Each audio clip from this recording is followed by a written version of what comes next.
What's going on, black people? What's happening? I hope you guys are doing well. Today we have the $1 trillion question. The $1 trillion question for today is: are rappers doing enough to close the racial wealth gap? Are rappers doing enough for the black community? I actually took a poll, and I'm going to share the results of the poll with you in 1 second. So get comfortable, buckle up your seatbelt. We're going to get started on the Black Financial Channel right now.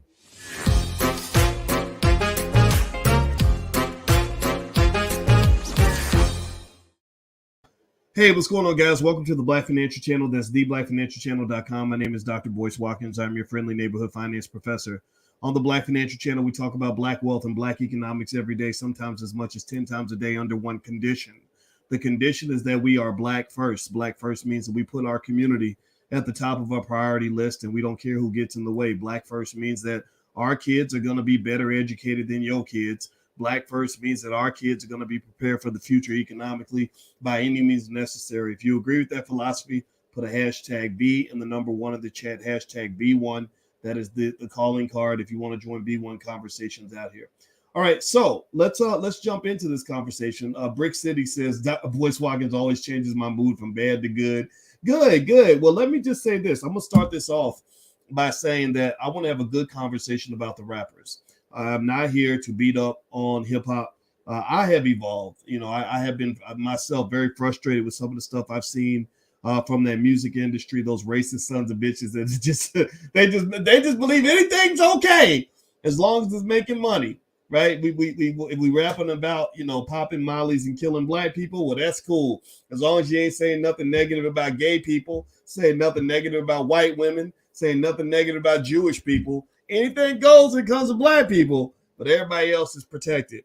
Well, I'm sorry, but I'm here to pull out my sword and protect my community just like you protecting everybody else. You protecting that little man over there wearing the dress? Well, I'm going to protect the black man who wants to put his pants on and defend his family.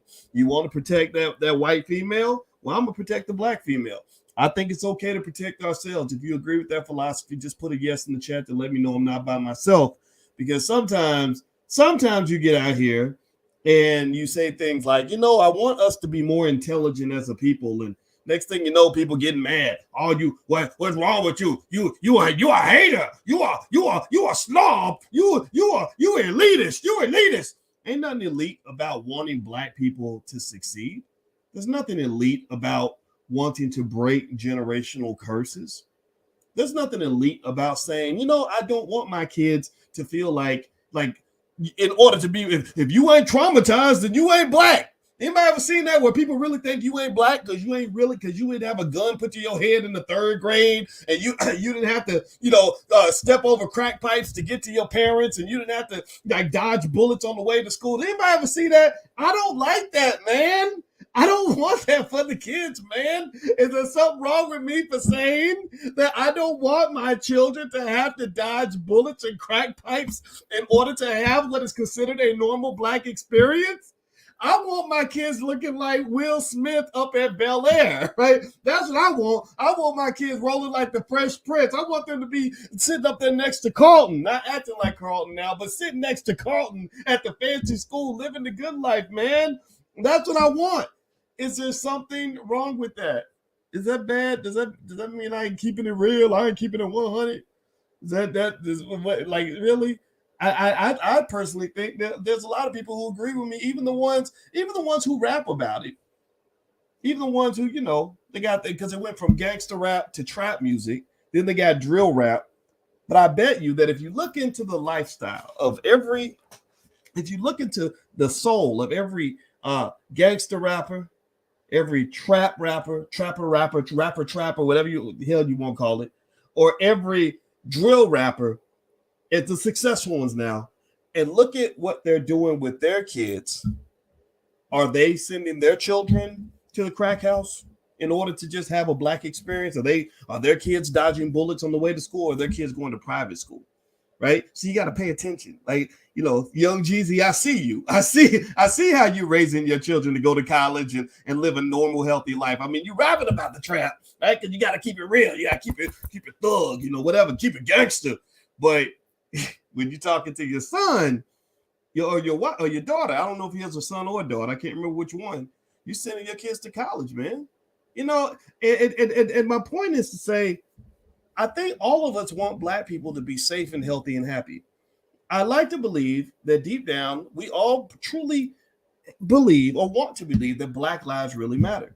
So, in order for Black lives to matter, then that would mean that we have to speak to, again, humbly, with grace, with peace, to our hip hop artists to say, can we speak life into our people as opposed to death?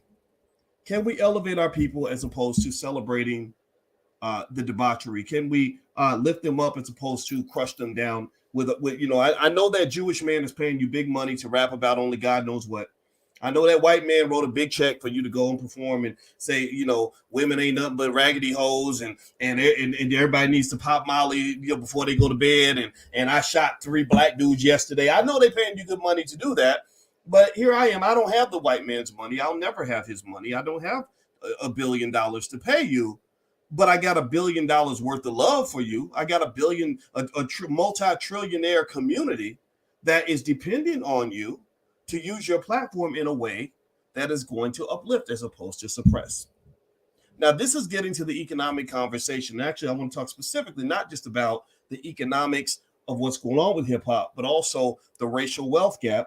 And also, I want to show respect to a rapper that I know very well, who I have tremendous respect for, by the name of Killer Mike.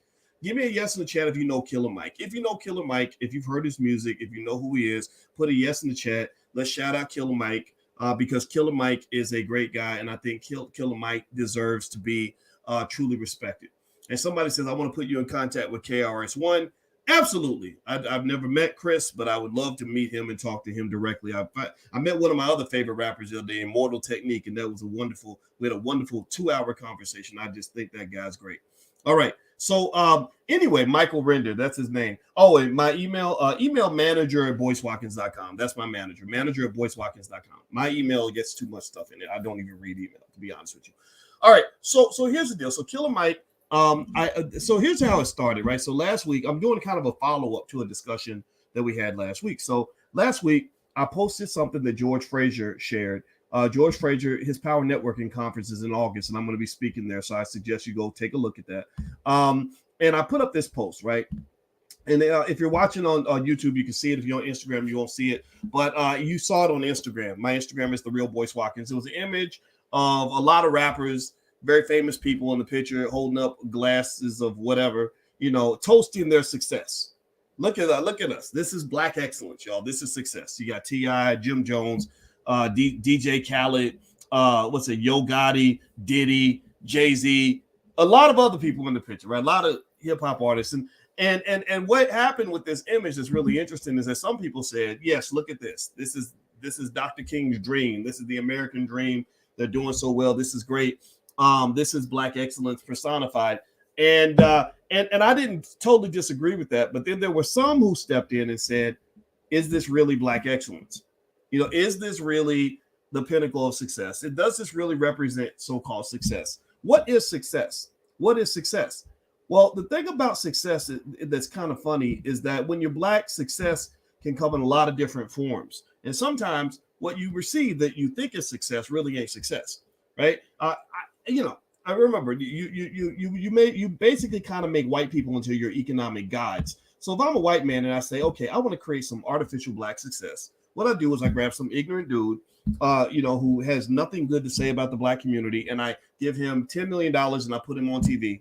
And then I have him go rap about how he has $10 million in the bank and he's on TV. And then people will say that's success. So now, again, this is how they spread the poison to your community. So then you can send him on a tour to every elementary school in America where he comes into the school and the teacher says, look at him, look at how successful he is. And he stands in front of the kids and says, yeah, if you do what I do, you could be just like me. So kids, kids don't know that. Just see that. They're like, okay, I'm going to do like him because he got $10 million in the bank and he was on TV, so he must be successful. So give me a yes or no. Is that necessarily a measure of success? Give me a yes or no. Is that a success? Just being on TV and having money. Is that success? Yes or no? Automatically success. I'm going to say no.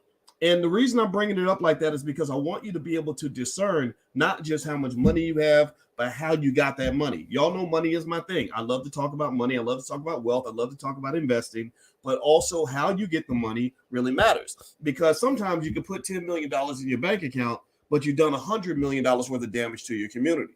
Right? I could go out and maybe I could, my wife and I were just watching a documentary about a white lady who was on crack, and she, in order to get more crack, to get money for crack, she got money by pimping out her 15-year-old daughter.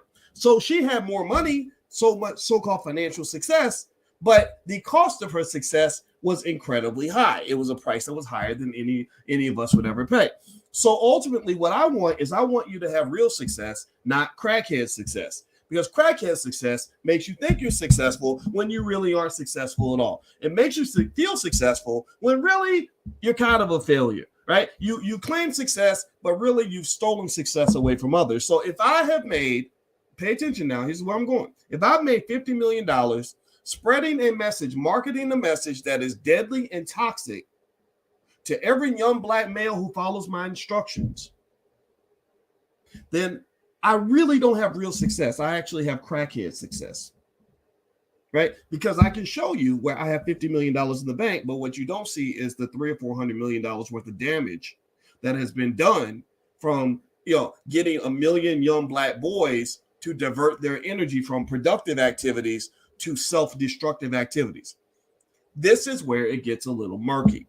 So there are some people who argue that what rappers say has no influence, that rappers just, they just being artists. They're just saying what they say. America was messed up, excuse me, before rappers came along, which is true. American systems, they put them in the trap. They're only rapping about the things they know about. Some of that's true, right? All that should be heard. All those points should be heard. But I want to ask you all a question. Let's do a quick straw poll amongst intelligent black people. Do you believe that rappers have influence on the listener, especially young children?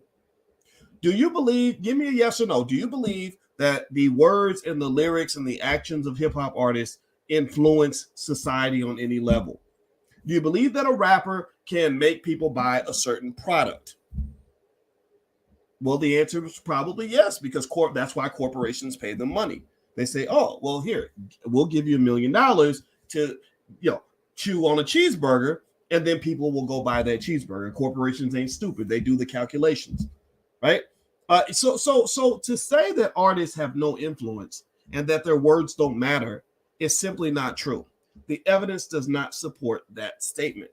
So the reason that this conversation with hip hop artists has to occur is because it's like when you were little, when your mama said, when you leave this house, you're representing the family. Well, the same thing can be said about rappers. When you go out into the world and you present yourself in a certain way, you are not just representing yourself, you are representing the family. And also, just like the family, when you go out here and you act an ass and you embarrass the family, or you create a perception of the family that is not accurate and true, the family ends up paying a price for your behavior. Right. So if you present the image that every black man is a woman-hating thug that wants to kill other black people, well, then that means that if I'm going to court and I'm being judged by a jury of my peers who don't know any black people other than the ones they've seen on TV, they're going to apply those stereotypes in terms of how they evaluate and how they judge me. So it doesn't just mean that you're representing the family. It means that the family also has to check that ass if you're out here behaving in a way that is problematic for the rest of us. Now, with that said, do me a favor, hit the thumbs up button. Thumbs up, thumbs up, thumbs up if you haven't done it yet. And I want to share both sides of this argument. And by the way, I want to mention this too. If you're a woman, there's a great women's conference being hosted by Lene Javette, who is an excellent business coach. I've worked with Lene for about 8 years now, and I love this lady. She's brilliant. She's gathered about 20 black women for the Black Pow Her conference, HER. It's women only, so men, we can't go. But this is going to be really lit. It's online. You can go. I put a link on BoyceWatkins.com. If you go to BoyceWatkins.com, you can find the link on my website, or if you're on Instagram, just hit the link in the bio, and I think she's offering a discount, so feel free to go take a look. All right, so let me show you something else. So here's the deal. So when this image was kind of questioned, when George Frazier correctly basically put out a point to say, look, there's $1 billion in this picture, and there's not a single black-owned factory. There's no industry. There's no. He said a lot of stuff. It was a lot of stuff related to the fact that, despite the fact that you have a lot of these so-called successful black people, there's nothing really to show for it on an aggregate scale. Now, sure, there's probably a couple mansions in there, a few Bentleys in there, maybe a couple burger joints, where they hired 4 or 5 people in the burger joint. That's all there. But in terms of large scale impact on the racial wealth gap, some would argue that that's just not the case. Right now, here's the thing. I think that this statement can be made without hating on the rappers. I think the statement can be made in a way where you say, okay, you know what? If you're not sure how to build industry, we have an army of black people, thousands of them, that can show you exactly what to do, right? But what we would need is for us to stop, as a community, stop celebrating some Negro just because he got on TV, stop celebrating him just because he got a record deal, and start challenging him to say, hey, there's a little bit more you could do. You have 50 million followers on Instagram. Maybe there's more constructive stuff that could be done other than you getting on there arguing with your baby's mama, right? Now, again, some of these guys just don't know it, but then some guys know it, but they don't listen. They don't respect the community, or maybe they just don't want to elevate their thinking, because sometimes when the white man's giving you money and white women are chasing you down, you somehow get to the point where you're like, I'm not black, I'm OJ. Right? You start to really believe that the black experience and the black struggle means nothing to you. So I'm really talking so much about, when I talk about the artists that I can relate to, the ones I can understand, I think about guys like Killer Mike, who is somebody who I know for a fact cares about black people very much. Killer Mike is not just a great guy, he's a great artist. And that is somebody I think we should love, respect, stand by, and protect under any circumstance. And Killer Mike made a statement that I'm actually going to share with you all, because I really want you all to hear both sides of the conversation. And then I'm going to share the results of a poll I took, because I'm a statistician, so I like to take polls and get data. But here's what Killer Mike said in response to George Frazier's statement. He said, I don't know about many others, but Tip, talking about T.I., is a real estate developer, and we have partnered on projects, and he is currently building 143 units of affordable housing and retail center in our old community. We are rebuilding a 50-year-old restaurant bought from a black woman.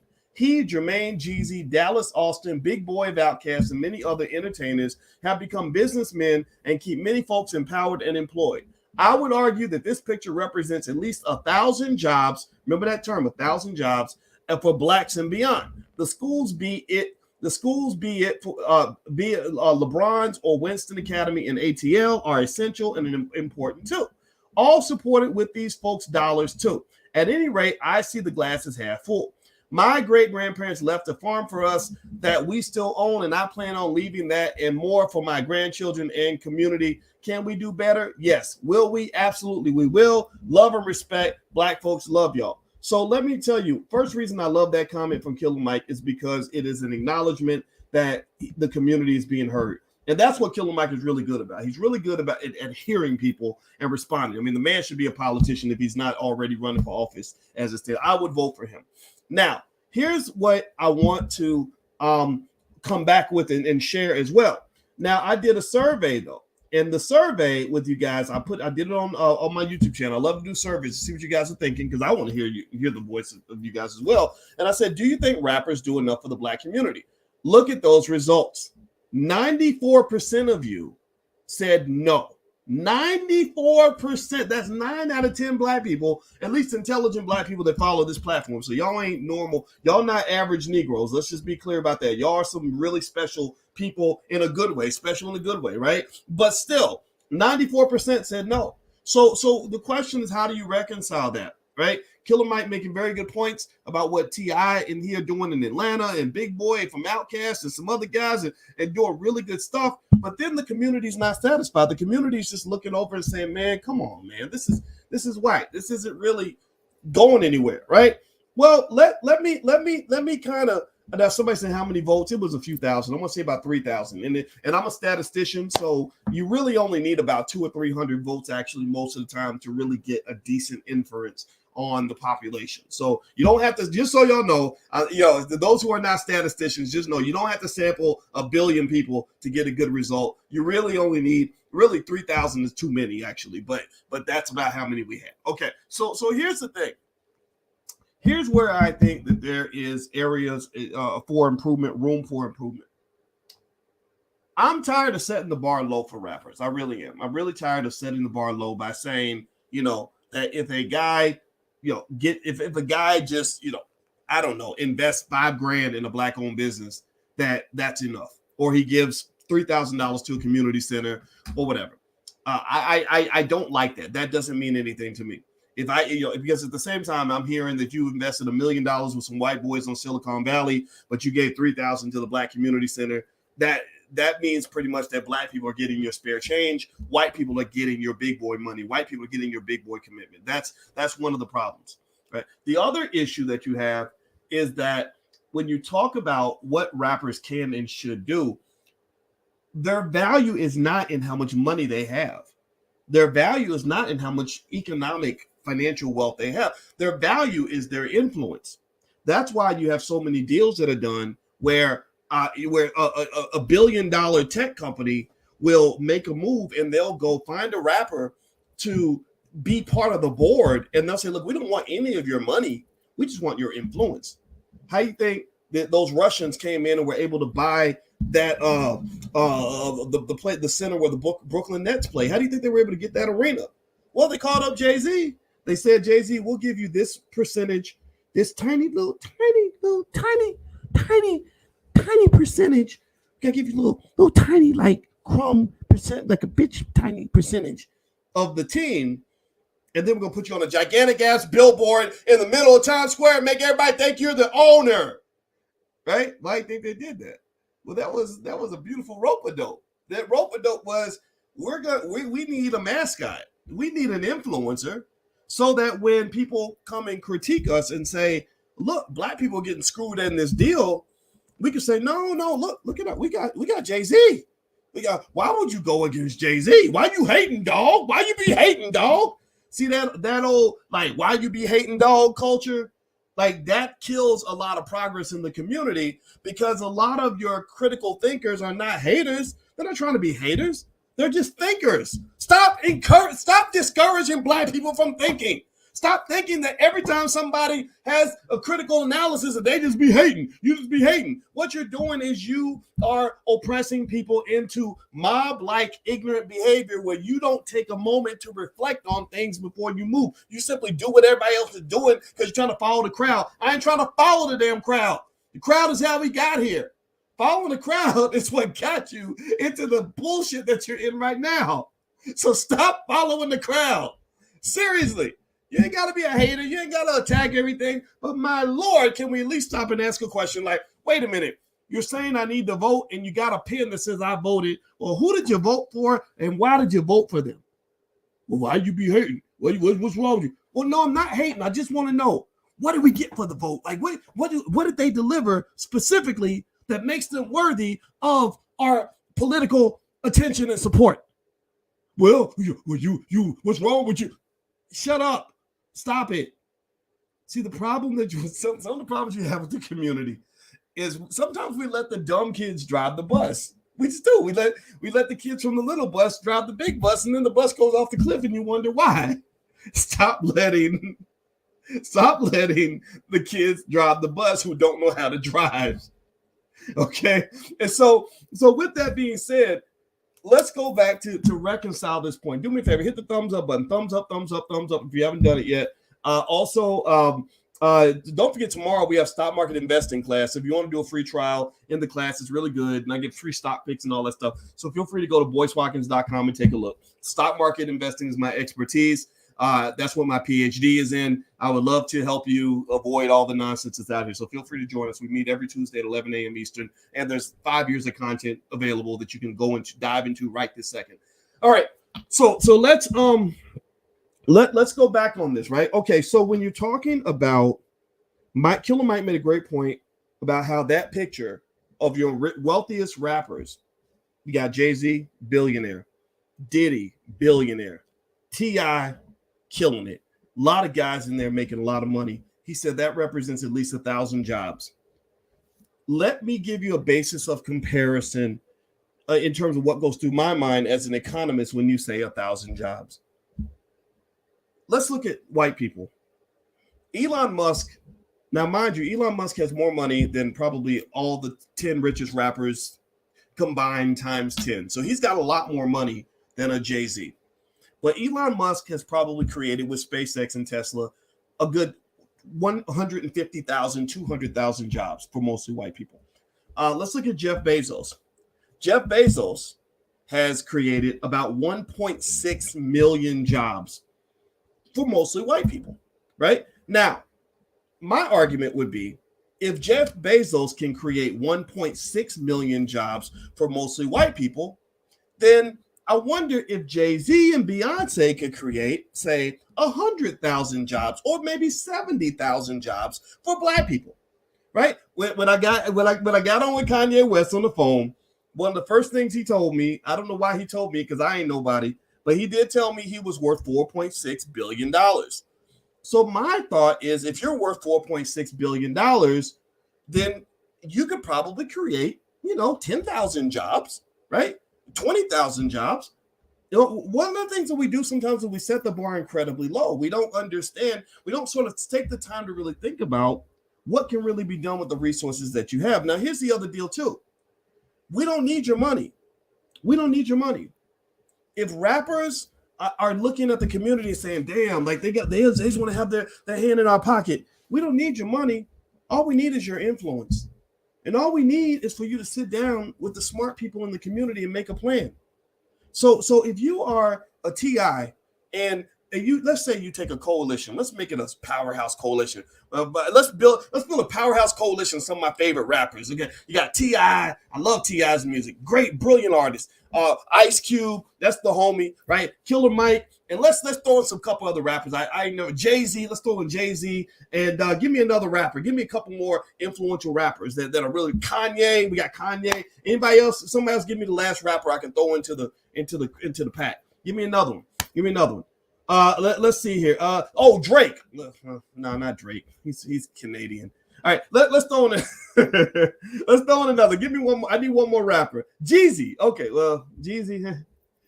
Give me somebody. Immortal Technique. There we go. Immortal Technique. Or Little Baby. Let's throw Little Baby. We're gonna include the young people, right? Little Baby, Lil Wayne, and Snoop Dogg. Okay. So now think about this. If you add up all of the Instagram followers of that group, you're probably talking about over 100 million people. That right there is enough to build as many businesses as you want and to make them all do extremely well. Because right there you have mass marketing, which is right there. That's $1 billion worth, several $1 billion worth of economic value right there. But then number two, you really need people that are able to strategically design organizations that employ lots of people. So what you would do then is you sit there and you say, look, I'm the rapper. I can go and I'm the promoter. I can tell everybody how great the business is. I just need y'all to make a quality product that can be delivered to the customer in a professional way. All right. So you get your little team of nerds back there, your little Boyce Watkins types, and they sit back and they say, okay, we got, okay, well, I'm gonna get Kanye to go and put pressure on Apple. Let's not say Kanye, he's a bad example. We're gonna get Jay-Z to go get Apple and all these corporate sponsors to line up and give us the first $1 billion. The other $1 billion will come from banks. We'll go to banks and lay out our plan and get use those banking relationships, get another $1 billion. And then we're going to go and we're going to establish an organization that goes and hires 20,000 black people to run this thing. And you will go and promote it and make sure that whatever we create, whatever product we create is going to sell in the thousands and thousands of units. We're going to industrialize. That's my point. This is called industrialization. Industrialization is not what you see in much of the real world. What you see in terms of our culture is you see a little bit of what some might say is a little bit of a slave culture. And it's not in a bad way. A slave culture is when you just know how to work really, really hard. And you think about things in a sort of a one-off fashion. Like, I'm going to work really, really hard so that I can make a whole lot of money for me and myself, and that's it. But industrialization is where you pull together resources on a large scale. You build, massive brands that employ thousands and thousands of people in a broad scale organizational structure that impacts communities all around the world. So you need people that know how to be captains of industry. And you got those people in your community. The problem is that the rappers don't really talk to them. When the rappers meet captains of industry, they're usually meeting white boys in Silicon Valley. When rappers meet captains of industry, they're meeting that Jewish kid from Harvard who happens to be part of the NBA Players Association, who was the guy who's going to manage your money. All right, do y'all understand? Even the NFL Players Association, I have had so many reports of people coming back to me and talking about how they cock block any black-owned business, like grassroots black-owned businesses that try to connect to the athletes and entertainers and get some of that money and some of that influence to bring it back to the community. They block all that because they see the economic value of controlling the high-income black people. They just see it. They're like, no, you can't have it. No, we're gonna send an email out to all the players and tell them, warn them about. There's one organization, 40 Yards of Gold. There's two brothers. One's a dentist, and I forget what the other one does, but they both play football at the University of Michigan. They created a 40-yard dash competition that was very well done, very well executed. And they did a whole interview. It's on the blackballschannel.com. I'll put the URL on the screen. I swear to God, they did an interview with Jeff Lightsey Jr. where they basically seemed to feel that the NFL Players Association, at first they were like, we love the idea. We want to partner with you. Next thing you know, they're just saying negative things that cause them to lose all their corporate sponsors. Next thing you know, the whole business idea just dies. So what I'm saying to you is that there's a way to really make this work. There's a way to make this work on a massive scale. I think at the very beginning, we have to start by setting the bar at a higher level. Don't talk to me about how you created 12 jobs. Again, if you're supposed to be a rapper, you're big, whatever, big Sean, big this, big that. Rappers are big, they're loud, they're broad, they're flamboyant. They do this a lot, right? That's like what animals do when they're trying to mate. Like, look at how big I am. Well, if you're talking big about how many Birkin bags you bought your girlfriend, or you talking big about how many babies mamas you got pregnant last year, or you talking big about how big your Bentley is and how much money you got, then talk big about what you're doing for the black community. Talk big about the fact that you went out and you employed 50,000 black people. Show me an army of people that have jobs in your old hood because you leveraged all your connections. These white people love you. They listen to you in a way that they'll never listen to people like me. I scare white people when I walk in the room, and I smile a lot, but I still scare them. I scare you the way they get scared of me. You would think I was walking in with an AK-47, but they are scared. You know what they're scared of? They're scared of this. They're scared of the big black brain, and I'm taking that with me everywhere I go. So here's what we do: we do good cop, bad cop. I'll sit on the outside and be the bad cop. You go in, you be the good cop. Because you're just a black man with a microphone. They're not going to be scared. They're going to come to your concerts. They'll give you money. They love you. All the corporations want to bring you to the office parties and all that. Fine. But use those damn connections to help your people. Shake them down. Go to when you're meeting the CEO of Apple and Bank of America and all the McDonald's and all that, then you come to them and say, we got $1 billion fund. We're raising $1 billion. We're partnering with experts from our community, and we need $1 billion so that we can go and start, 80 businesses and employ 20,000 people. Or we need $1 billion fund. We need you to put money in our fund in order to remain our friend. If you want to be down with Snoop Dogg or whatever, you want to be down with me, then put money in this $1 billion fund so that we can go build 300 schools in the black communities all across this country. Stop talking about one school. That's such small-minded thinking. The biggest barrier to success that in all of existence is small-minded thinking. So when you are talking about one guy who built one school, you can never win the game of white supremacy. When you're talking about one business, one school, one situation, you can never win the game of systematic white supremacy because you don't even know what game you're playing. You're playing a systematic game. It's like trying to win the Super Bowl when you got one player. You can't win the Super Bowl with one player, no matter how good that player is.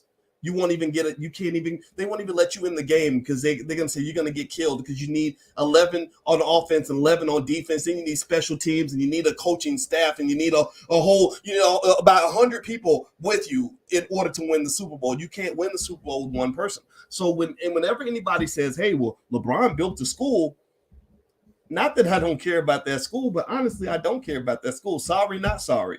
Sorry, not sorry. I not that I don't care. I think one school's great, but I don't see white people saying, well, we got one school. That's why we're successful. No, white people have like probably 3,000 universities all across this country. White people have thousands of schools, right? So what we need thousands of schools. That can be done. You have the models out there. Has anybody ever visited the Muhammad University of Islam in Chicago? My Lord Jesus, if you go to that school, you'll be blown away because those kids are smarter than everybody's kids. Those kids are smarter than grown-ups up in that mug. The Nation of Islam already has the blueprint. They just need the money.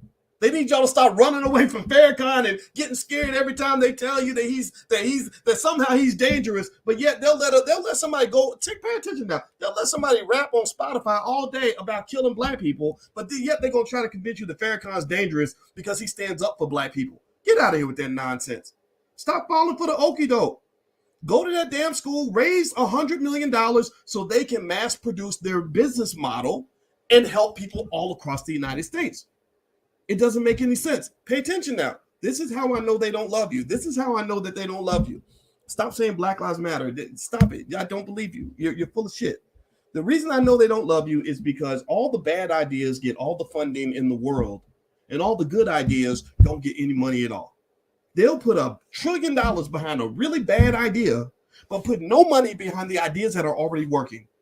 You got schools like Freedom Home Academy International operating on a damn shoestring budget, but they educating 12-year-olds like college students. But yet you will dump $10 billion into Chicago public schools that's producing tens of thousands of kids every year who can't even read. How the hell are you 18 years old and you done spent 100,000 hours in school and you can't read? That's insanity to me. So stop funding the bad ideas and start putting money into the good ones. The templates already exist in the community. The reason white-owned media ignores Black excellence that occurs in the community is because they do not want Black excellence to rise. If they really wanted Black excellence to rise, then they would find those in the community who are already getting it done, all those teachers, all those people running community centers, all those people running businesses with $1.15, and they would fund those sons of bitches. But they don't. They don't. They don't. They put the money into bullshit that doesn't do anything for anybody other than themselves. I'm done talking. I'm getting mad right now. This just makes me angry, man. I was out just last week with a guy named Tyrone Muhammad out of Chicago. This brother goes into neighborhoods that the police won't even go, and he stops gang violence. He's a former GD who did 21 years in prison. So he's cool. He's real close to Larry Hoover and everything else. This guy is out in the community getting it done, going places the cops can't even go, and they give him no money. All the Black Lives Matter money goes to white people. So stop pretending like you care about black people, because we know you don't. In fact, I've given up on that. I'm not asking them to care about black people. I'm asking you to care about black people.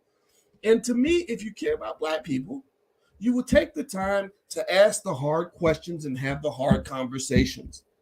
You won't just celebrate nothingness as if it's something. Symbolism is a bowl of nothingness. At best, it has a psychological effect, but it's really nothing substantive that you can sink your teeth into. But there are real solutions out there. We just have to start listening, man. We just have to start listening. You get the people with the influence, connected with the people that have the real solutions, and then kaboom, you suddenly start scoring touchdowns. You start winning games. You start winning championships as a community. That's what I want to see for us. And I think the rappers are the key to this. This is why I'm not throwing the rappers away. We might be mad at them. Some of that stuff might be crazy to me. But at the same time, you know, they've broken into spaces a lot of us can't go.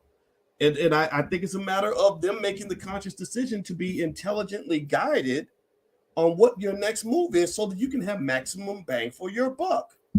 Because a lot of those people that are around you do not have your best interests at heart, and they certainly sure as hell don't care about your people. That's it, guys. I'm done talking. My wife is waiting on me. We about to go run. I need to run because I'm getting fat. Shout out to the Black Achievers in Louisville, Kentucky. I decided to be a title sponsor for their banquet. The Black Achievers gave me my first scholarship when nobody else would. I owe them everything, so I'm going to go to Louisville this weekend to support them. And also, like I said, Lene Javette is hosting the Power Her Conference, Power Her Business Conference for Women. If you want to join that, you can go to boycewatkins.com. That's going to be virtual. It's going to be really good. So feel free to go to boycewatkins.com. I have a link there. And also, if you want to join us tomorrow for stock market investing class, that link is there also. You can do a free trial in the class. All right, guys, stay blessed. If you could, please hit that thumbs up button. Thumbs up, thumbs up, thumbs up. And also, if you want to support the channel, feel free to become a patron at intelligentblackpeople.com.